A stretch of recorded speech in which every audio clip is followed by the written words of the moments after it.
Sipag ni Pare Pinchik. Gusto ako dito. Ang ganda ng forma, oh. Ay, 500. Pang rider. Pre, ngayong araw meron kaming sideline. Yeah, araw ng linggo. Double pay yun, pre. Araw ng linggo, eh.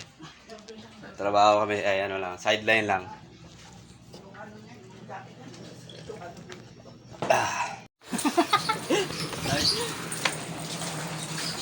Ayan, mga pre, yung driver ko, ang pogi, oh. Kaya ko na to. Painitin mo muna. Hindi, yung makina lang. Padyakan mo lang dyan, ayan, oh. To. Yan. Dito itit. Yan. Haluwete ka ba, pre? Yan, ganyan, kanan. Yun. Yeah. Yeah, mga pre. Pasok na kami sa trabaho. Joyride ka ba? Mag-joyride. Huwag mo na ilagay yan. Para tayo matutulog dito.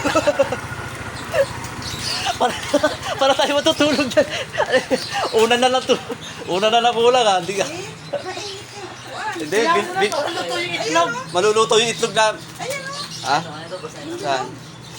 Hindi, basahan lang. Pag ano, basa siya, di ba? Ilagay, punas-punasan mo lang. Una na lang to. Una na lang kulang. Ayaw. Pre, magdadrive tayo, di tayo matutulog. Yan. Mabasa lang yun, okay na yan. Para di masunog yung bedroom natin. Yeah. Walang eh. Work. Walang helmet, pre. Ayun, dyan naman kami. Dito kami sa Manila ngayon. Hindi ako ibang kasama.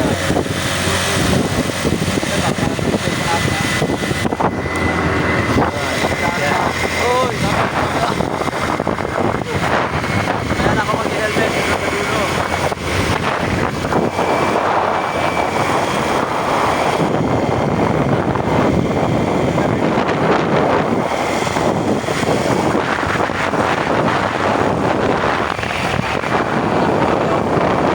Ayun, may ano lang.